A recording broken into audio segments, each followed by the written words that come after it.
Now we'll formally get started. Thank you for your patience. And thank you everyone for attending the Industry Leader Lecture Series, both in person and via Zoom. Without further ado, I'd now like to introduce the Dean of the College of Engineering and Computer Sciences, Dr. Bob Barot. Thank you, Sarah. Good afternoon, everyone. All right, so it is my pleasure to welcome everyone to the third session of the Fall 22 series of the Industry Leaders Talk series, hosted by the New York Institute of Technology's College of Engineering and Computing Sciences. My name is Bob Akbeheshti, Dean of the College. This series is co-hosted by our college as well as the IEEE Region 1. Our audience today is composed of IEEE professional members, as well as student members from across the Northeastern United States, which is the Region 1, in addition to the College of Engineering's current students, alumni, faculty, staff, and a number of distinguished guests. I would like to thank the College of Engineering's Dean's Executive Advisory Board, particularly its chair, Dr. Robert DeFazio, who has been instrumental in organizing these series. Today's Industry Talk presentation is titled Emerging Technical Roles and Skills in the Era of AI. The speaker is Mr. Soyeb Barot. Soyeb is a research analyst at Gartner, responsible for covering advanced analytics, machine learning, and AI topics in his current role. Soyeb is our alumni. He earned his master's degree in computer science from New York Tech back in 2005. He has led enterprise data management and data science teams in the past, providing deep technical expertise and leadership within the insurance, banking, retail, media, and information system domains.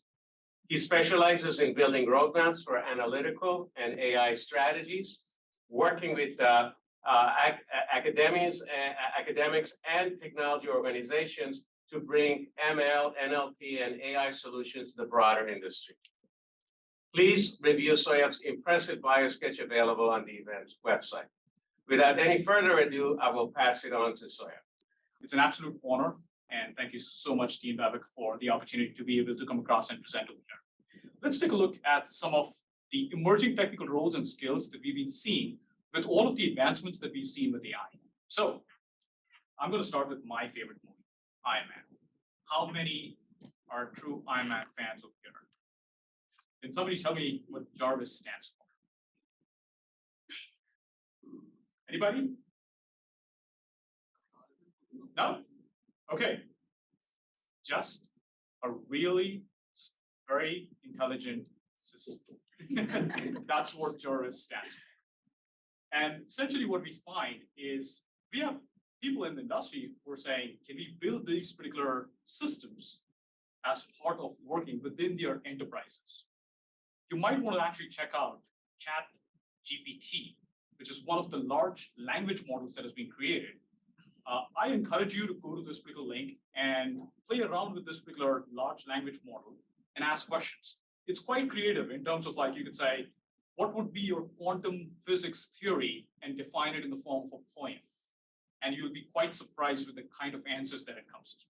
Okay? The idea behind that is we are there, but not almost there, because it depends a lot on the data that you use in terms of training these particular models, and how do you go about building these particular systems, and what constitutes building the complete framework or the system in itself.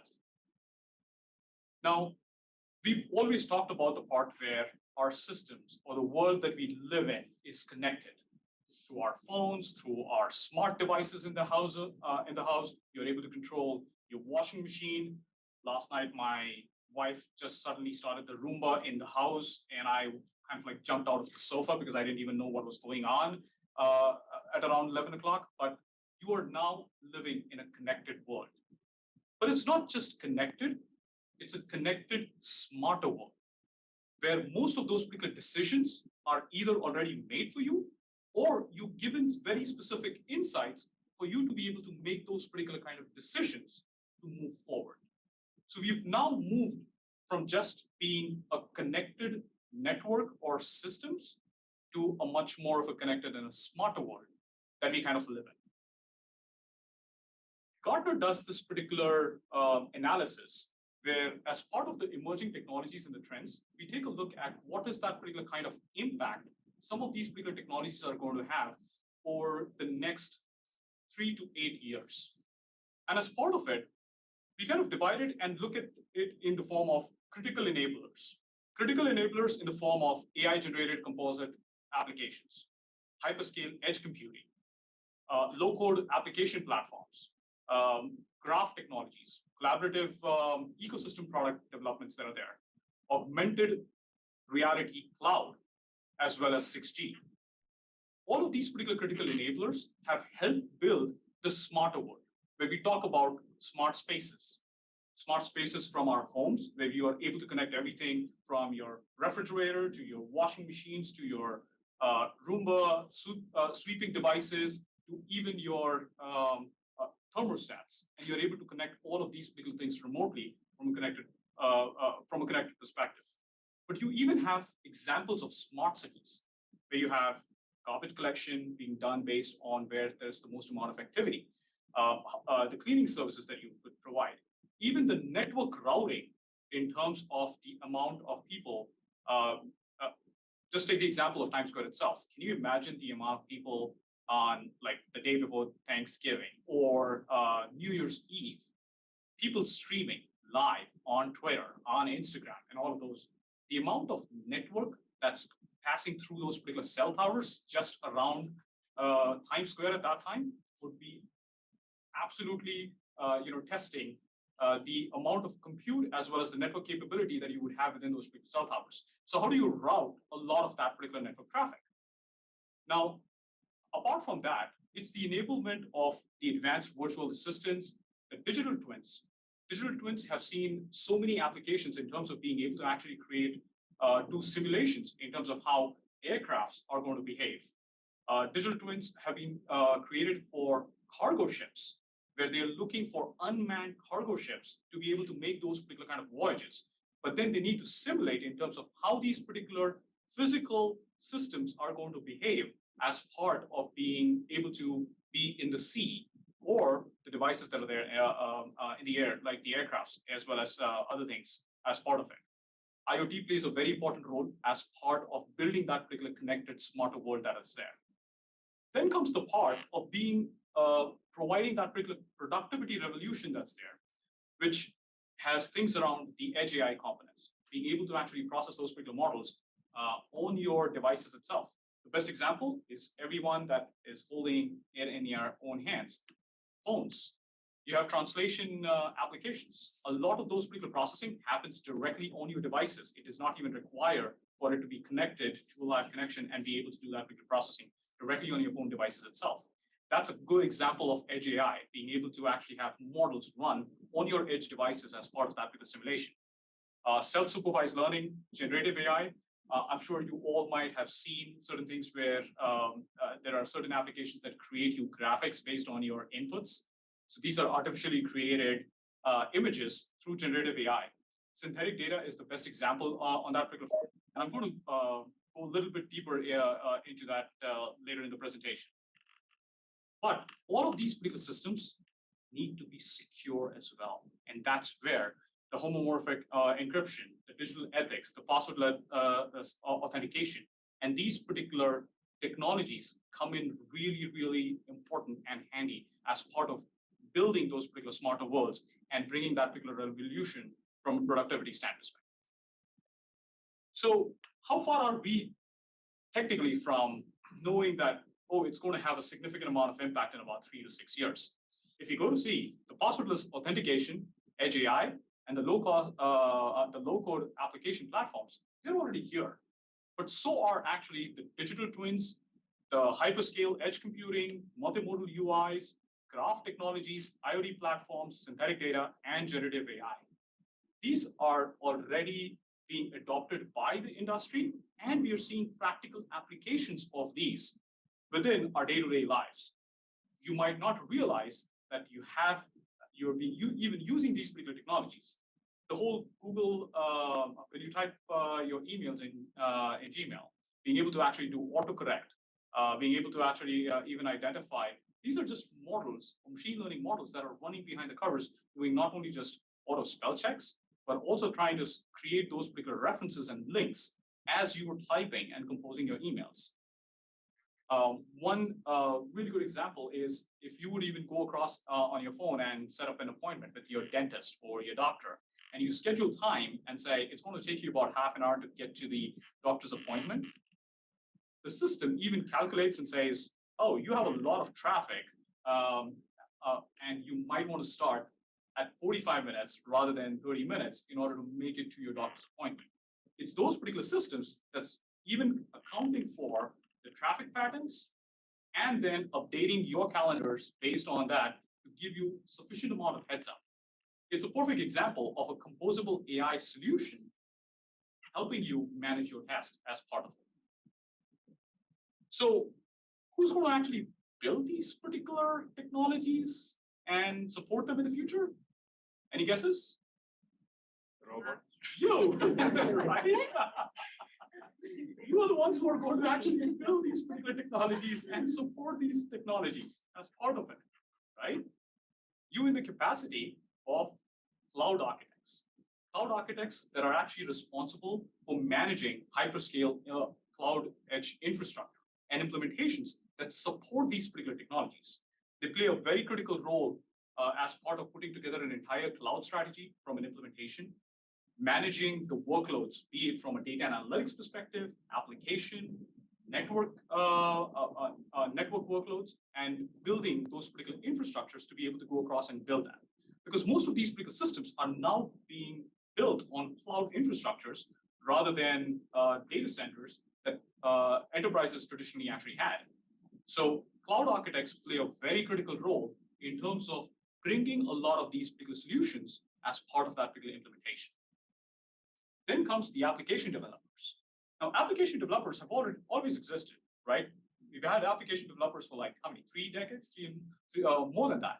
But if you take a look at that particular evolution, we've gone away from building compilers in Pascal and Fortran to building 3rd generation languages and being able to actually now account for the UX part of things. So it's not just pure application development where you say, oh, I'm just a back-end developer. It's trying to understand how the customer experience needs to be. The multimodal UIs between your web interfaces versus what you would have on your applications or your apps on the phones. And how do you support those particular multimodal UIs? The next generation is pretty much going to be where you're wearing those particular glasses and you will have all of those particular projections. My favorite movie, sorry, I'm a big movie buff, is Minority Report, when Tom Cruise just walks into a Gap and it recognizes him, suggesting him which particular t-shirt to pick up from what aisle. I mean, that's the kind of future that we are looking into.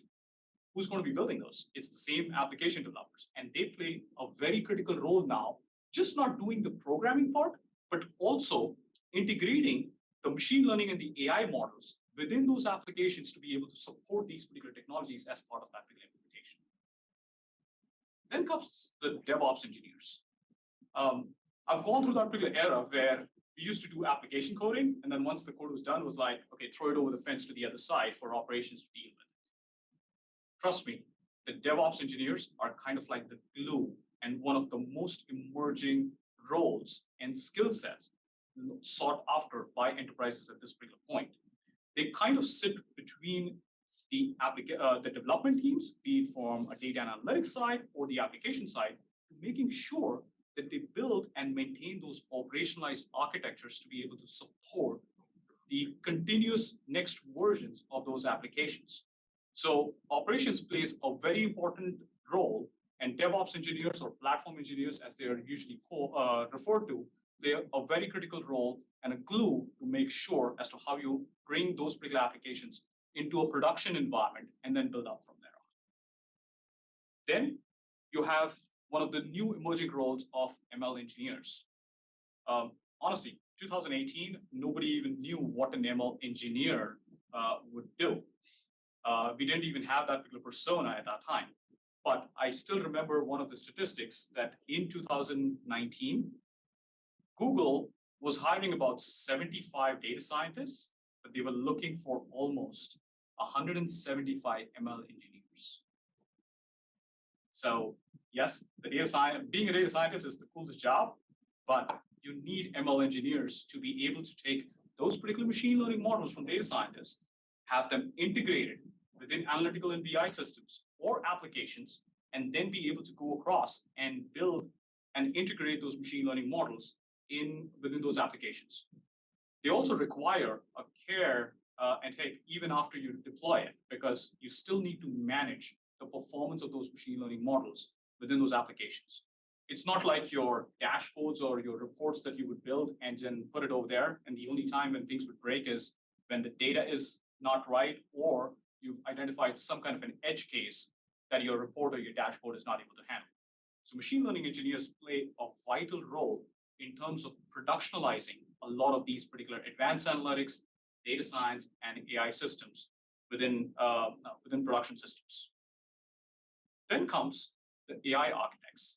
This is another emerging role where now we've gone beyond just looking at data science and machine learning models to even building AI models.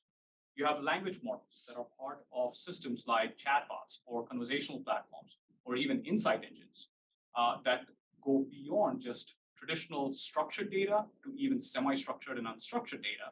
And you're using various technologies like natural language techniques to do a lot of that particular text analytics. So it's the combination of bringing not just the machine learning models itself, but DNNs or deep neural networks and deep learning models alongside NLT models that you would bring in as part of your implementation of your final application. So AI architects play a very important role in terms of designing the infrastructure, the architecture, as well as the implementation as part of it. And then finally, you need security. So you have your cybersecurity engineers who play a very important role in terms of building systems that are secure, that provide you with kind of like a zero trust system to make sure that data is being accessed in the form of context, the right people have that access, and to make sure that you are you're safeguarding yourself from any kind of hacking, ransomware attacks, or even insider attacks as part of it as well. A lot of the data science and AI models that we built are built on data, but a lot of that particular data is sensitive. You have a lot of PII, PHI information. The data scientists do need access to those particular data, and they still need to be secure to be able to build those particular models. So cybersecurity engineers play a very critical role in order to make sure as to bringing that particular sensitive data and making it available for data scientists and application developers to be able to leverage within those particular applications. So let's take a deeper look into these particular individual roles and what are the kind of skill sets that you would need. So we'll begin with the cloud architects. So as I kind of mentioned earlier, cloud architects play a very important role in terms of deploying as well as operating these particular services of public cloud infrastructures. This is where their familiarity with service design, pricing, managing those particular workloads in the cloud-based solutions is quite critical. They need to have these particular experiences from a technical strategy perspective, security, as well as the database architecture, even at times around virtualization and designing those particular network IPs to be able to build those integrated systems as part of it. So in a way, they actually help build or bring together a lot of those particular cross-functional capabilities within an enterprise in order to support these particular systems. In terms of the skills, they do need to have that particular awareness from an application perspective, like the application architecture itself, but a lot of emphasis in terms of how do you design these particular systems, because you could design them on the cloud, but most enterprises have data centers of their own. So they look at trying to have these particular implementations more in a hybrid mode of a data center as well as a public cloud, and how would you manage the workloads as well as the applications and do that particular entire orchestration. Apart from that, governance, information security plays a very important role, and then everything around the whole vendor management and the program leadership. In terms of the programming languages and the platforms, yes, the usual suspects that you would find in a typical application development role, from Linux, Agile development, the application lifecycle management, but most importantly, the awareness of the IaaS, which is usually referred to as infrastructure as a service or platform as a service solutions that are being provided by the public cloud providers like Azure and Microsoft Azure, AWS, Google, Alibaba, Oracle, SAP, and other public cloud, IBM, to name a few, public cloud providers as part of that integration. Now let's take a look at the application developers. The first and foremost, the most important responsibility is to write high quality code that satisfies those particular customer needs. They need to have that particular understanding about the UX part of things to better understand what their consumers would need and how they would interact with these particular systems. This is where the whole multimodal UI component becomes or plays a very important role as part of that, designing that code. In addition, rather than building monolithic applications that we used to do almost about 2 decades back, it's about thinking about it in the form of SOA architectures or microservices architectures so that you can start building reusable components and then make it available across multiple applications. I've come from the era where learning HTML and CSS and everything was very important as part of designing your websites. But I'm pretty sure if today we were to go across and build those particular websites, nobody's looking forward to creating like a login page or how to build a login page. I'm sure you're going to get 1,500 examples on just your first Google search. It's about creating those particular modular snippets of code that can be leveraged across multiple components within your architecture. So in a way, you now need to not only just conduct those particular analysis, but start thinking about the implementation, doing those particular unit tests, and building reusable software that has application across multiple use cases or applications within the enterprise itself. In terms of the skills, it's the understanding that particular context of the code that is important, being able to have a good hold on your programming skills and the programming development platform, but also to make sure that you now are able to actually coordinate these particular things with the business stakeholders, your product owners, as well as your project managers to build or bring together the functional as well as the non-functional requirements as part of it. And some examples in terms of the tools, it's usually the JavaScript, .NET, Java, Python, C++, but also you need to have that particular experience with AWS, Azure, Salesforce, Docker, and Kubernetes in terms of being able to build these microservices architectures or applications that can be deployed in the form of microservices. Next, let's take a look at DevOps and platform engineers. As I mentioned earlier, they play a very critical role or kind of like a glue to ensure the operation side of the house along with the development side. So they play a very critical role in order to actually bring these particular applications from a development side of the house towards operations and even managing them. So one of the most critical responsibilities of DevOps engineers is to be able to put together CI/CD pipelines, which are continuous integration and continuous deployment pipelines. You start with the version 1.0 of the particular code that you deploy in production, but then you need to be able to actually move code from the development environments and integrate it within applications. When was the last time that we saw where, oh, Google search is down because we're doing an upgrade? No, that never happens, right? Because there are ways in terms of you want to make sure that there is a continuous service that's provided, but the addition of new features, the enhancement of certain functionalities is done in a very continuous fashion. And all of this is enabled by DevOps and platform engineers who not only just support the migration, but at times the transition of going from monolithic applications to the new set of SOA-based or microservices-based architectures and being able to make that entire transition. Can we all imagine how it would be where Google goes down for an upgrade or Uber goes down because they're doing some kind of an upgrade, right? Life just wouldn't be possible. So DevOps engineers make sure that they provide that particular continuous integration and continuous development as part of it. So in terms of the skills, it's more around building those particular automation scripts to be able to do those particular tests and build that CI/CD pipeline. They help streamline that entire software development lifecycle because you want to make sure that it's not about, oh, the development team built those applications and then they throw it off the fence on the other side, and then the operation team now has to deal with it. So they need to make sure that they're building kind of like a conveyor belt so that as things get built, they kind of move out into a production environment.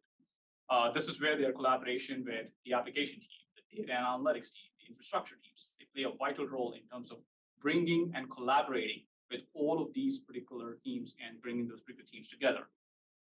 In terms of the languages of the platforms, they need to be very well versed with all of the development tools like Java, .NET from an application perspective, but also Jenkins, Artifactory, Ansible to build those particular CI/CD pipelines and to be able to do those particular unit tests and bring that particular code from development into production.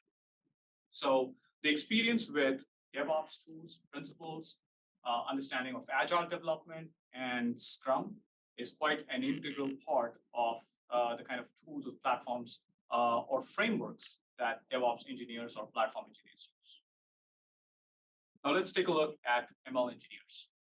As I kind of mentioned to you, this was a role that didn't even exist until 2019, where people started, or enterprises started feeling that particular need of DevOps engineers who had a better understanding of how do you manage machine learning models or AI models within production environments. So they were looking for DevOps engineers who had expertise on the understanding of how machine learning models work, how do they behave in an inference environment in production, and how do you go through the update of those particular models in production environments. So ML engineers play a very critical role to be able to not only just build that particular infrastructure, but build specific CI/CD pipelines, which are based on the data that is being provided as part of retraining those particular models, and even the deployment of these particular models across the board. So ML engineers, in terms of what we see within the industry right now, is enterprises are looking to either upskill their DevOps engineers or their data engineers to have much more of the understanding of machine learning and AI models, or the development side of machine learning and AI models. And they are working very closely with the data scientists or the advanced analytics groups to have an understanding of how do these particular systems work and what kind of infrastructure architectures do they need to create as part of that particular implementation. In terms of the the platforms or the tools, yes, the understanding of Python, RStudio becomes quite important. The infrastructure on cloud as well as on-premise databases, data warehouses and data lakes, the understanding of that is pretty important because all of these particular systems, the underpinning infrastructure is dependent on the data pipelines that you would go across and build. And that's where the cloud services, the microservices architectures play quite an important role. So having an understanding and the kind of tools and programming languages that are being used by machine learning engineers is something that is kind of expected, or a skill set that is expected as part of it. Next, we move on to AI architects. Now, AI architects play a very important role when it comes to building AI systems that go beyond just pure data science and machine learning. As I kind of mentioned earlier, you're now seeing composite AI systems that bring in natural language techniques, computer vision techniques, machine learning and data science models together as part of building composite AI models as part of it. What would be a really good best example as part of that? Your ATM machines. Certain ATM machines, they even do recognition, your facial recognition. So there's a computer vision component over there. You are using your card, your debit cards as part of doing that particular transaction. The pins, it's doing those particular model checks behind the covers to make sure that it is you who is doing that particular transaction. And it's a combination of bringing together natural language techniques, computer vision techniques, and machine learning models to prevent any kind of fraudulent transactions that could be happening as part of that. So AI architects play a very critical role in terms of building these particular composite AI systems as part of that particular implementation. Here also, they are very much, you find them building these particular pipelines that bring together the development side, but also the deployment of these particular systems in production environments. In terms of the skills, the data science piece, AI architectures, data management, infrastructure and operations, because they need to have an understanding as to how these particular systems are going to work together, the implementation, but it goes beyond just managing these particular individual machine learning models, because you might also have natural language techniques and other models as part of that particular implementation. So the aspects of software engineering along with DevOps, but the understanding of data science and AI is critical as part of your role for an AI architect. You'll find a lot of the overlapping tools in terms of the implementation, in terms of advanced analytic tools like SAS and R and Python. In fact, I had a very interesting conversation with somebody in the enterprise last week, where within the enterprise, they're now looking at their goal or their vision was to say, Python's going to be the new Excel. So they're looking at even their business developers to now not start doing a lot of their data transformations that they would typically do in Excel, to trying to upskill everyone to start using Python as part of doing those big transformations. And it was surprising to see certain teams who were given these particular data sets, and earlier they would use their fancy VLOOKUP functions in Excel and create these particular pivot tables, to now just going across and saying, no, let me just do this in Python, and I can create even visualizations on top of Python. So very quickly, it's not even just trying to use SQL, we're now jumping ahead to using Python as part of analyzing that particular data. Now, finally, taking a look at the cybersecurity engineers. All of these particular systems, you're working with sensitive data, PII, PHI data. These systems need to be secure. And these systems, the data, the underlying data, need to be made available even to developers internally in a very secure manner. I worked on systems where I wasn't looking directly at the social security numbers, but they were part of that particular data set. Now, I didn't want to be looking at that particular the social security numbers, because then I didn't want to get involved as part of that particular data breach. But my team needed to use that particular data set as part of the analysis that they were trying to do. So we had to lean on our security engineers to be able to encrypt those particular data points, like the date of birth, the first names, the last names, their addresses, the PII information, as part of building the models, but we were not seeing those particular data sets in the clear. That's where homomorphic encryption comes into play, or synthetic data, where I can create a very similar data pattern, but completely replacing, taking anything that would help identify the individual and transforming it in a way where it becomes much more easier for me to share that particular data with my group of data scientists or application developers to be able to build those particular models or applications without seeing that particular data in the clear. So cybersecurity engineers play a very critical role in terms of building very secure data pipelines for AI, data science, as well as applications. But in addition, even the information systems itself. Now, can you imagine when we call any of our healthcare service providers, they ask you for the last 4 digits of your social security number or your date of birth as part of your authentication. It's just a combination of 2 or 3 entities that could result in a complete breach, where they would be able to identify that this is Soyeb. So making sure that these particular systems are secure, and when you're providing this information through your cell phone or through a text as part of your authentication, is very critical to ensure that there is no breach as part of the implementation. So cybersecurity engineers play a very important role as part of that. This is where things around linear algebra, cryptography, and things play a very important role in terms of designing these particular systems, but also being able to analyze a lot of that data as part of that implementation. I've listed some of the tools and the programming languages and platforms that cybersecurity engineers need to be well versed with as part of being able to go through the responsibilities that they would typically have. So how to keep up for this particular future? Digital businesses in the future, even though you require that particular level of specialization, you need to be aware of the entire ecosystem of components that constitute that particular environment. This includes that particular customer's experience, having that particular understanding of what that particular UX or the CX is going to look like, understanding how data gets processed or models work at the edge within your IoT platforms, your information systems that are internal within your organization, your accounting systems, your HR systems. How does data flow within that, and what kind of business workflow works through it, as well as the ecosystem of platforms that you have access to from an external data source perspective. In retail organizations, using Twitter feeds, LinkedIn feeds, Facebook feeds, the social media feeds, they become quite critical, important components of being able to create personalized recommendations that you see on your Amazon page or your Target page or your Walmart page, where there are certain recommendations based on your profile that they would identify and put you into some kind of a bucket of a gender, an age group, and some kind of an income group based on your purchase history, and then being able to identify and say, yes, maybe these are the things that are much more relevant for Soyeb versus somebody else. The best place that you would see that the kind of personalization is, I'm sure, Netflix.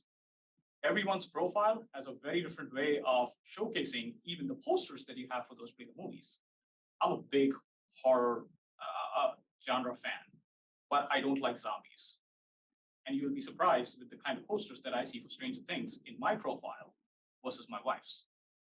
They are completely different because it's personalized based on my preference of my liking for horror genre, but not so much with zombies. So as we see, the future is more about collaboration. The specialization is important, where you are an ML engineer or a database engineer, but you need to be aware of the other systems and other function areas to be able to work in a collaborative fashion and have that understanding of applications, data analytics and AI, infrastructure, and security in order to be able to effectively contribute in building those bigger systems. So how do you do it? One, you need to master your own role, but you also need that particular visibility in the adjoining roles, the people that you are going to be collaborating on these big projects. The best thing that I would say, that I've learned the most, is live project experience. There's nothing better than that, where you're able to work on a live project implementation that you would go across and build. That's where you learn the most. Taking courses, certifications, as well as attending industry events.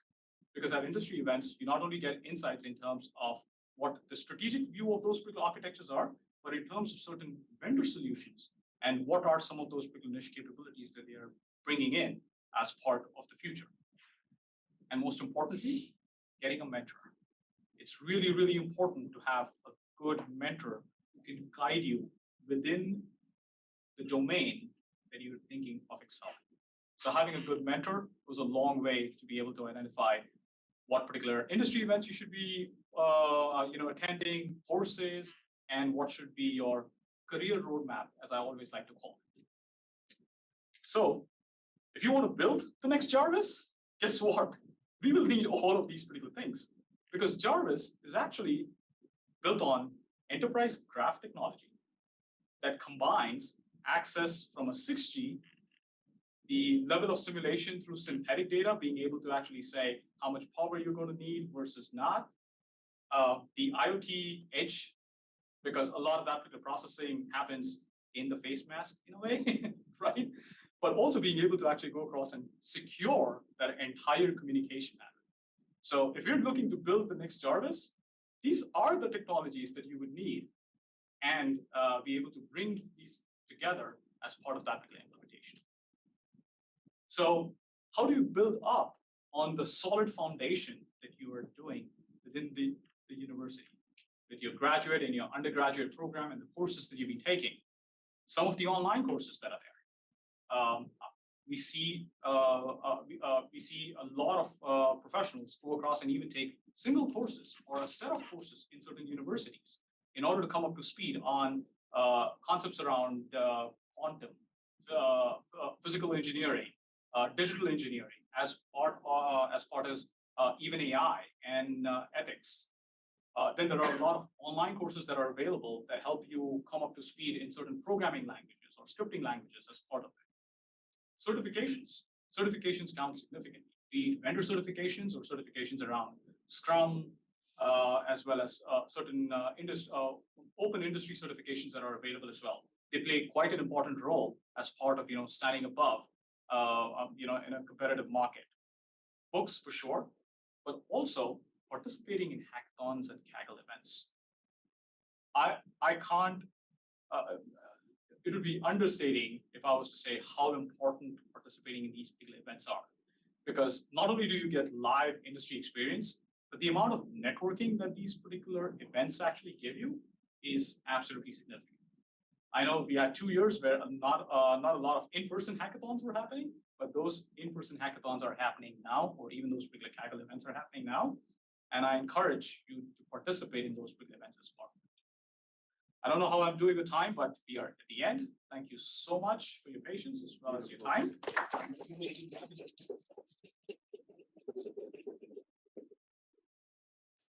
Sorry to be if I'm sounding naive when I asked this question. You mentioned something about the authentication in cases like you give your social or your date of birth. Just from what you mentioned, it seems that it's safer to actually enter those through the mobile rather than speak it as a word. Are you suggesting that we might reach a stage where these operators are not going to ask us? Because it's very easy for someone to just speak my social, or they've just heard me say it sometime, and you see what I'm saying? You're absolutely right. But in addition, a lot of the times you might find that they kind of pass it on to an automated system in terms of doing that particular authentication. I've gone through certain sites where they will ask for payment information, but for that particular payment information where I have to give my entire credit card number and the authentication, I'll need to now move it to another automated system where it's just being recorded directly as part of it. Even certain applications where you just go across and put in your social security numbers, the operator on the other side does not see the social security number in the clear. They just get a message on your screen which says, yes, user authenticated. Okay. So even the last 4 digits is not something that an operator would be able to go across and actually see that in the clear. So most of these particular systems are designed in that way. Thank you. No problem.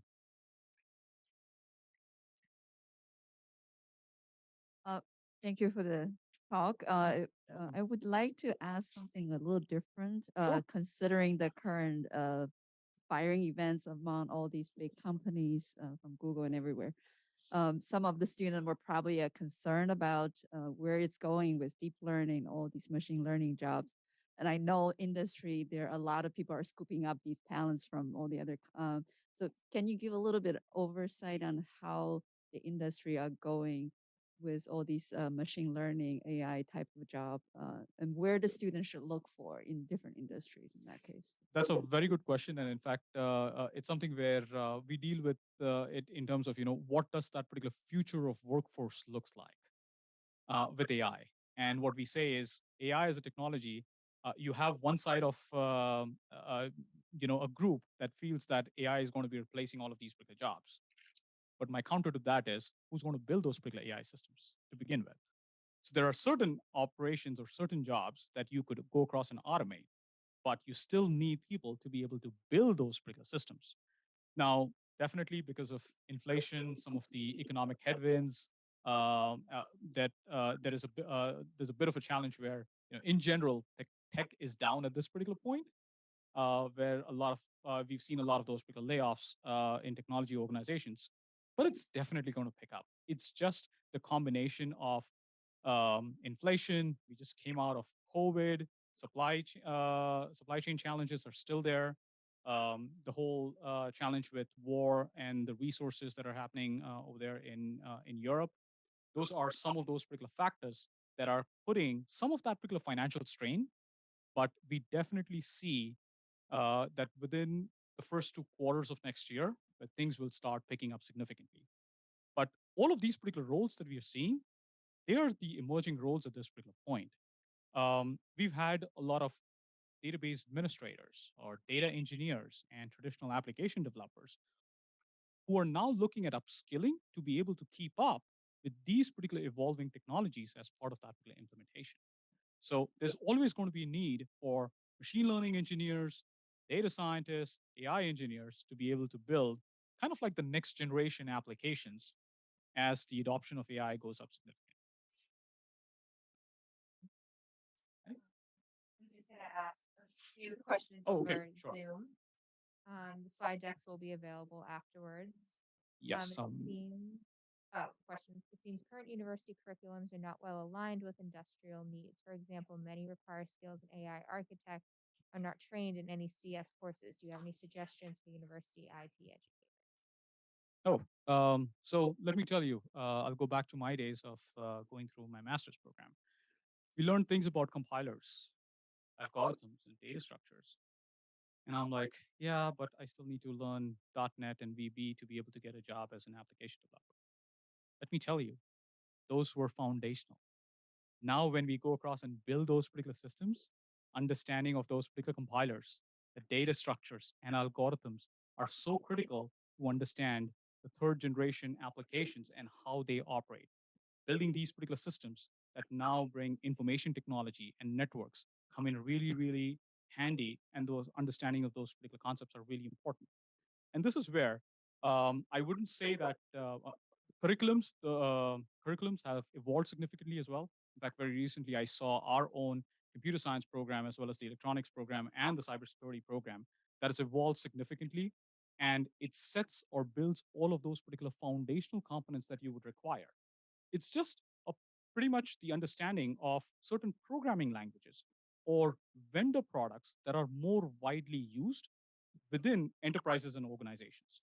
So um, the curriculums have kept pace with the changing systems. But if you feel that you need to specialize in a particular topic area, then you have these particular certifications that you can go across and take as well. But let me tell you, we still discuss about how data structures were built in order to design our database systems, the compiler understanding to build edge AI use cases, and how we'll build those particular pipelines, and compilers in a way to understand how these particular applications get deployed within telecommunications, the edge devices, as well as satellite communications and things like that. So that particular curriculum is quite important, and it helps you build that particular solid foundation.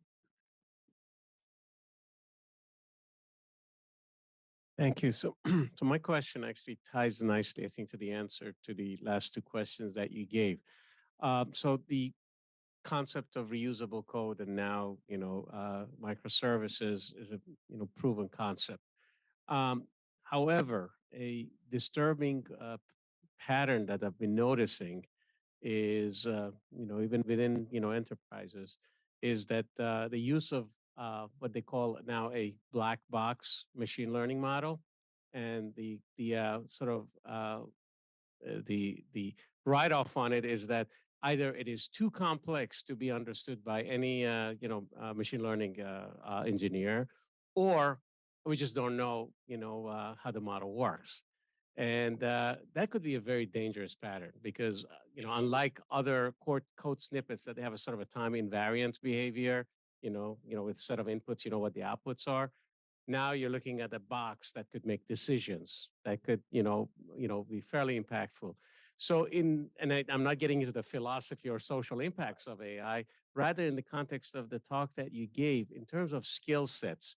Where do you see the AI architect and the machine learning engineers roles and skill sets are in assuring that these black box models just don't proliferate and get out of control? Absolutely, and thank you. That's an excellent question, and enterprises are dealing with terms of how do you do explainability, or how did this particular model came to this conclusion or this particular suggestion. And in most cases, the data scientists were that's what the model inference was, or that's what the model provided as part of it. This is where they start looking at what kind of data was made available in order to train the models to begin with.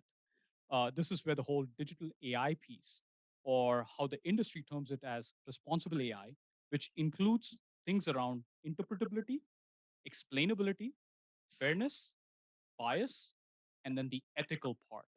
And these are very important components that an AI architect or a data scientist have to work with, because now the business is asking for those particular information as well.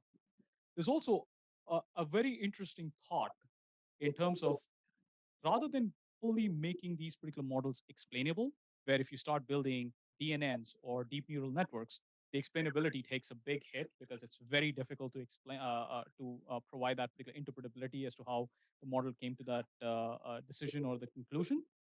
It's more about building credibility in those particular models.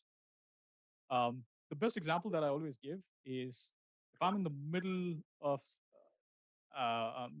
the night in New Hampshire someplace, and my Google map says take a left turn. I will take that particular left turn, not knowing whether that model is right or wrong or who built it, right? Because we've developed some kind of a trust with using those particular models over a period of time where you know that that navigation system has never got you down a wrong road or a dead end, and you can trust that particular system. So the emphasis is being around you do that particular explainability or the interpretability to the max, but how do you build credibility into those particular systems to be able to go across and do it? The other example that I gave earlier was when typing your emails in Google, in Gmail, where it would just autocomplete or autocorrect. You're pretty much trusting the system with the kind of suggestions that are there. And now you're trusting those particular models because it's developed some level of credibility. But I can tell you this, that the whole digital ethics part is front and center in building these particular systems because nobody wants Skynet and Terminator. We don't want the systems to be able to take over in the near future. Okay, I think we have a question on chat. Sure. Some certifications perhaps that are vendor neutral and foundational, like design patterns, perhaps have more longevity versus vendor specific ones seem to change so rapidly and often and expire. Besides, they generally do not translate across vendors, such as public cloud vendors. Each has its own terminology and tech stack. Would have a do you have a comment on this recommendation? Thank you. Another interesting question. Absolutely. But what you will find is, as I mentioned about the IaaS and the PaaS services, they're pretty much similar from a functional code perspective. You might build an Azure data lake using ADLS Gen 2, and in AWS, you would build it using the S3 stack or the EMR cluster. The fundamental concepts of building a data lake are pretty much identical. It's just a different tool. Same thing with building it in BigQuery or Bigtable. So there are a lot of similarities at the functional level, and even sometimes even the code that you would build. So the vendor specific certifications help you come up to speed in the understanding of their entire stack and the support from an infrastructure as a service or a platform as a services perspective. But the open industry certifications on design thinking or the understanding of fundamentals of DASCOM from a data management perspective, those are also quite important to understand the fundamentals. But you're doing a level of personalization of understanding the Azure stack significantly versus an AWS. But I have seen people transition who've been certified in an AWS environment to be able to easily pick up on what that particular similar architecture or set of components would be on the AWS stack, and being able to not directly transfer the code, but at least build very similar systems across these particular public cloud environments. Do we have time for one more question? We're going to do one in the audience. Hello. With the cybernet, not cybernet, Cybersecurity. Terminator and all that, is there like a counteraction for that? So if just in case somebody did build a Terminator and it went AWOL, is there a way we can actually code where we a device where we can actually stop it, like dead on stop? So this is where the fallback systems are usually built as part of those.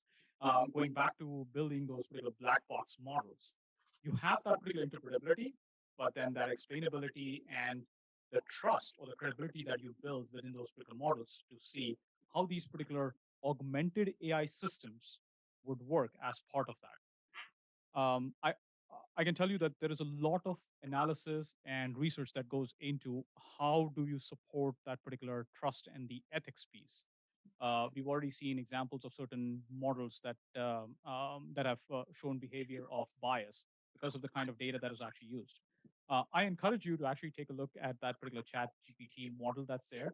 Don't trust everything, but you'll be surprised as to, for certain questions, how close to a good answer that it would come up with.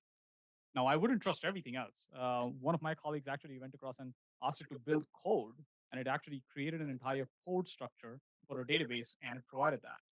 But you always have fallback systems that are designed to be able to make sure that even in self-learning, supervised, we always look for supervised self self-service supervised learning rather than unsupervised learning, where a system could kind of learn through other mediums and go completely rogue as part of it.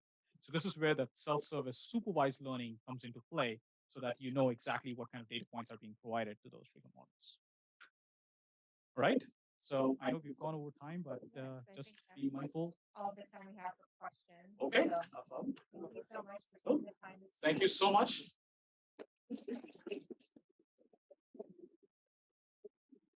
Thank you, Mr. Barrett, for the great presentation.